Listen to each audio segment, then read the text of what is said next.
pemirsa Sun TV dan juga pendengar radio Suara Celebes FM dimanapun saat ini. Anda sementara mengikuti seri Desember 2012 yang juga kita peringati selalu setiap tahunnya sebagai Hari Peringatan Anti Korupsi Sedunia. Dan seri kita kali ini di talk show atau dialog Warung Kopi kita juga mengambil tema salah satu diantaranya kasus korupsi yang terjadi di Provinsi Sulawesi Selatan, yakni korupsi PDAM di genggaman Komisi Pemberantasan Korupsi.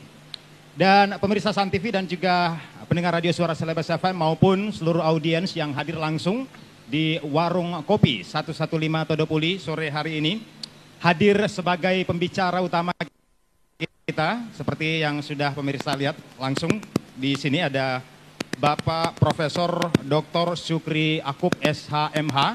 Beliau adalah guru besar Fakultas Hukum Universitas Hasanuddin Makassar.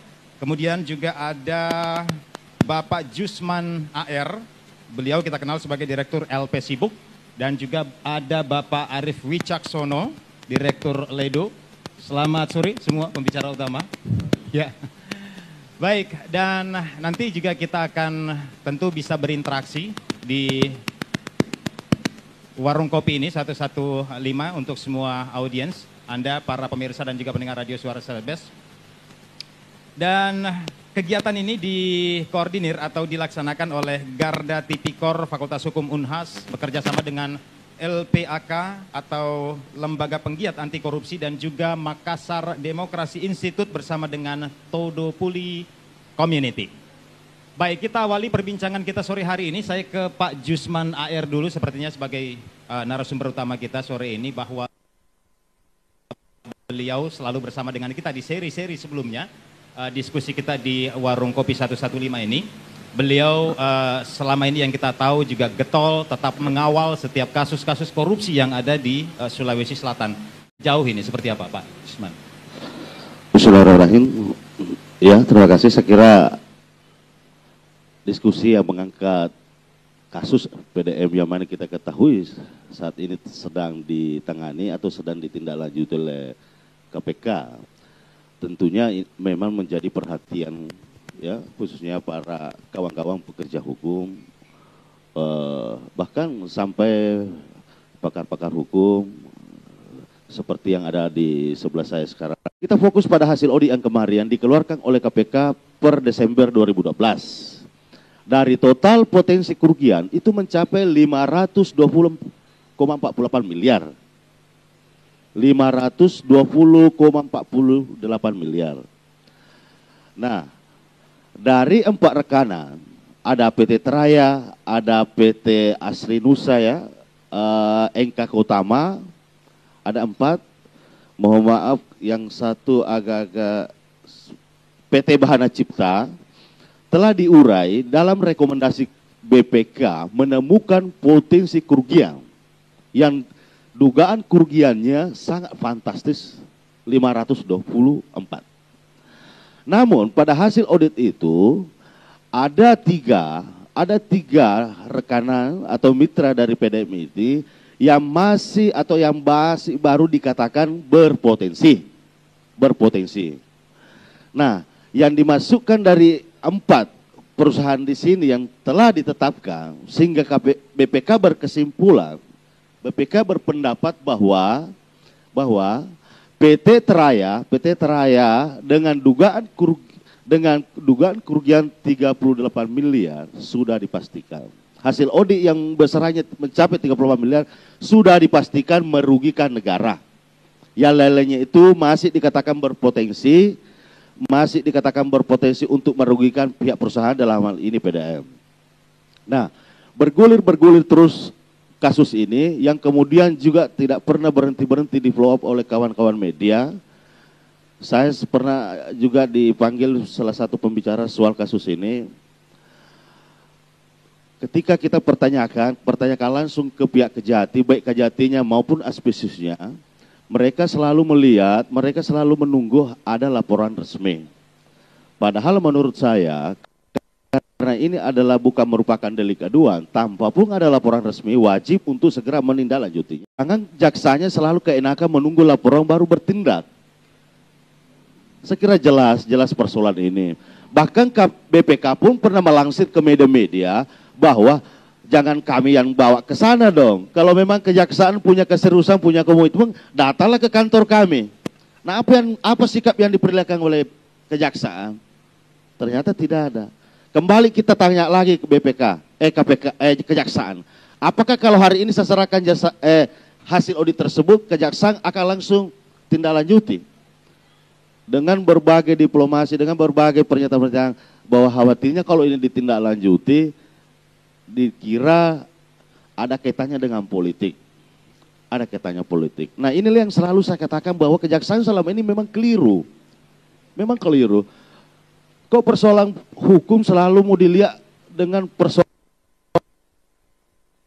persoalan politik ya. Padahal mestinya kan konsisten satu arah bahwa persoalan hukum harus konsisten melihat dengan perspektif hukum. Bahwa kalau kemudian dalam penanganan kasus tersebut ada orang yang diuntungkan, mengapa di saat dia menjabat banyak kebijakan yang lahir sehingga merugikan? Harusnya itu diterima. Nah, sekarang ditangani KPK. Bapak beliau Pak Cornelis dari BPK saat kita koordinasi untuk menyerahkan. Jadi saya kira memang persoalan PDAM memang sudah sepantasnya, sudah tepatlah kiranya jikalau KPK yang menangani. Ya kita berharap tindakan-tindakan KPK tidak hanya sampai pada 2 kasus ini, tetapi pada kasus yang lainnya. Kalau memang ada pertimbangan bahwa sedang banyak-banyaknya kasus ditangani, paling tidak untuk kasus Triple C dan PDM, kembali lagi dia melayangkan surat supervisi. Saya kira untuk sementara hanya itu. Terima kasih. Assalamualaikum. Pak Johan, kebetulan sore ini kami berkumpul di suatu warung kopi kemudian memperbincangkan kasus korupsi yang spesifik terjadi di Provinsi Sulawesi Selatan yang terkait dengan salah satu badan usaha milik daerah PDAM. Dan kita tahu ini juga sudah diambil alih oleh KPK berdasarkan hasil audit dari BPK beberapa waktu yang lalu. Kita ingin ketahui sampai sejauh mana penanganannya di KPK saat ini, Pak Johan. Gini ya, perlu diluruskan dulu ya, bukan diambil alih. Jadi ya, berdasarkan hasil audit ya, kemudian ada data-data awal yang masuk ke KPK. KPK ya, seperti juga menangani laporan atau hasil audit yang lain, tentu melakukan yang disebut dengan proses telaah terlebih dahulu ya. Dan dari hasil telaah itu kemudian KPK menyimpulkan bahwa KPK perlu melakukan proses lebih lanjut, yaitu mintai keterangan di sana, dan tentu saya tidak bisa bicara detail mengenai apa dan siapa, kemudian apa yang sudah diperoleh oleh KPK dalam kaitan dengan kasus di PDAM Makassar ini. Tapi yang pasti saat ini kami sedang melakukan pengumpulan bahan keterangan terhadap kasus ini, sehingga nanti bisa disimpulkan apakah dalam kasus ini nanti KPK akan bergerak kemana. Itu nanti setelah melalui proses pengumpulan bahan keterangan dan penyelidikan tentu saja.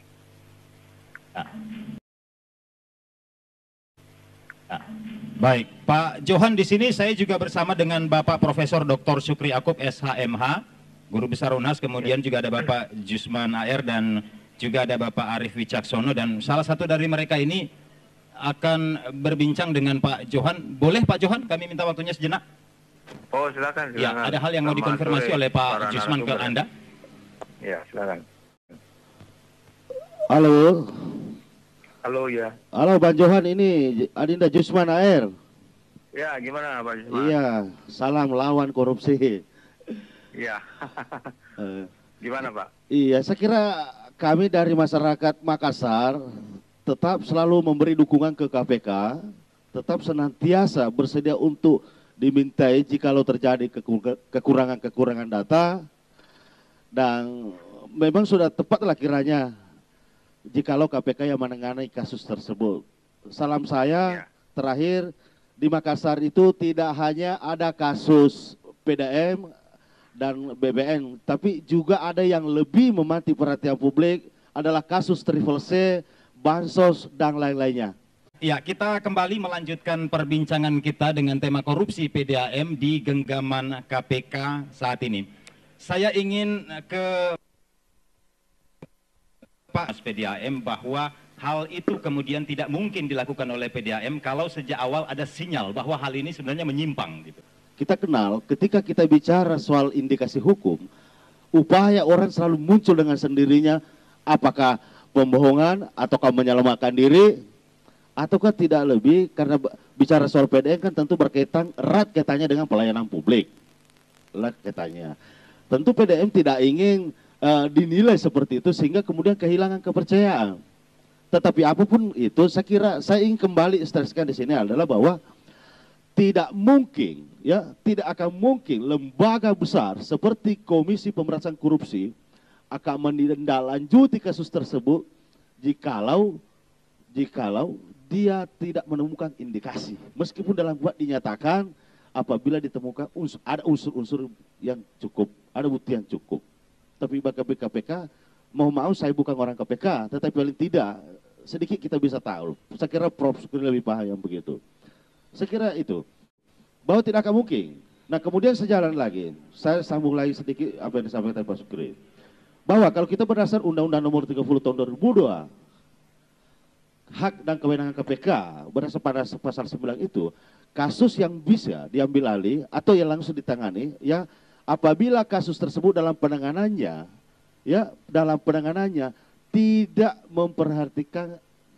tidak memperlihatkan keseriusan yang dilakukan oleh aparat penegak hukum, katakanlah jaksa atau polisi, dengan dugaan kerugian minimal 1 miliar, melibatkan diduga orang besar.